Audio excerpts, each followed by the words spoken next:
रामायणात असे वर्णन केले आहे की जेव्हा रावण त्याच्या शेवटच्या काळात होता तेव्हा श्रीरामाने लक्ष्मणाला आपल्याजवळ बोलावले आणि सांगितले की रावण व्यवहारशास्त्र, राजकारण आणि शक्तीचा जाणकार आहे.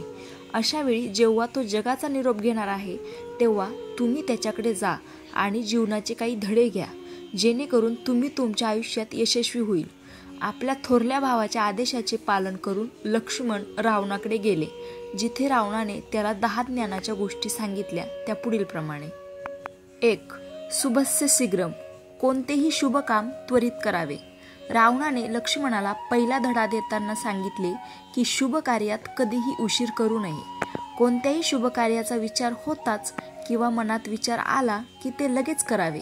याच्या उलट अशुभ काम जेवढे टाळले जाते तेवढे ते योग्य असते. जर लोक तुम्हाला कोणतेही काम करण्यास मनाई करत असतील तर ते काम करण्यापूर्वी तुम्ही पुन्हा एकदा विचार केला पाहिजे, नाहीतर तीच अवस्था होईल जी आज माझी आहे. 2. शत्रूला कमी लेखू नका. रावणाने लक्ष्मणाला दिलेला दुसरा धडा हा होता की कोणीही आपला प्रतिस्पर्धी किंवा शत्रू कधीही आपल्यापेक्षा लहान किंवा कमी समजू नये. रावणाने कबूल केले की श्रीराम यांना सामान्य माणूस समजणे ही त्याची सर्वात मोठी चूक होती. जर तो त्याच्या अहंकारामध्ये चिरडला गेला नसता आणि जर त्याने श्री प्रभू रामाला स्वतःहून कमकुवत मानले नसते तर कदाचित तो जगू शकला असता. 3. कधीही आपली गुपिते सांगू नका. विद्वान रावणाने लक्ष्मणाला तिसरे ज्ञान देताना सांगितले की आपण आपले रहस्य कोणालाही सांगू नये. जसे मी माझ्या मृत्यूचे रहस्य कोणाला सांगितले नसते तर आज मी मरण पावलो नसतो. हे गुपित मी माझ्या भावाला सांगितले होते, पण त्याने हे गुपित श्रीरामाला सांगितले, त्यामुळेच आज मी मृत्यूशय्येवर झोपलो आहे. 4. शक्ती कमवा.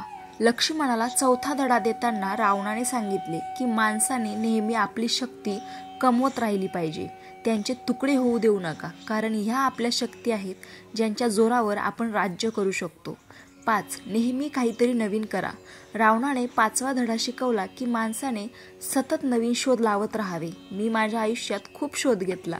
सोने सुगंधाने भरण्याचा विचारही करत होतो, पण त्याआधी माझी शेवटची वेळ जवळ आली आहे. 6. तपश्चर्याने सर्व काही मिळेल. 6वा सर्वात महत्त्वाचा धडा देताना रावणाने सांगितले की कोणताही मनुष्य तपश्चर्येद्वारे काहीही साध्य करू शकतो. जसे मला तपश्चर्या करून अनेक वरदान मिळाले होते, त्याप्रमाणे माणसाने नेहमी तपश्चर्या किंवा कष्ट करत राहावे. 7. नियमित देवाची पूजा करा. 7वा धडा देताना रावणाने सांगितले की माणसाने देवाची पूजा केलीच पाहिजे. जसे मी भगवान शंकराची पूजा केली होती आणि त्यांच्या भक्तीमुळे मला इतके ज्ञान मिळाले होते. जर माणसाला विद्वान आणि सामर्थ्यवान बनायचे असेल तर त्याने आपल्या एका इष्टदेवाची पूजा केली पाहिजे. 8. आयुर्वेदाचे ज्ञान असणे आवश्यक आहे. रावण पुढे म्हणाला की माणसाला आयुर्वेदाचे ज्ञान असलेच पाहिजे, कारण आयुर्वेद हे एक मोठे ज्ञान आहे ज्याद्वारे आपण आपले प्रथमोपचार किंवा शारीरिक समस्या स्वतः कमी करू शकतो. 9. वचनबद्धता मजबूत असणे आवश्यक आहे. रावण म्हणाला की माणसाने आपल्या आवडीबद्दल नेहमी खात्री बाळगली पाहिजे, म्हणजे जर त्याने एखादे ध्येय ठेवले असेल तर ते साध्य करण्यासाठी त्याने सर्वतोपरी प्रयत्न केले पाहिजे. वाटेत कितीही संकटे येऊ, पण माणसाने कधीही त्याच्या मार्गापासून दूर जाऊ नये. आपल्या ध्येयाची आणि उत्कटतेची खात्री असलेल्या व्यक्तीला विजयी होण्यापासून कोणीही रोखू शकत नाही. आणि सर्वात शेवटी 10. नेहमी शास्त्राचा अभ्यास करा. शेवटचा धडा देताना रावण म्हणाला की ह्या जगात धर्मग्रंथाहून मोठे ज्ञानाचे भांडार नाही. ही आपली शास्त्रे आहेत ज्यात प्रत्येक प्रश्नाचे उत्तर सापडते. म्हणूनच जर एखाद्या व्यक्तीला सर्वात जास्त ज्ञानी बनायचे असेल तर त्याने शास्त्राचा अभ्यास केला पाहिजे. रामकृष्ण हरी.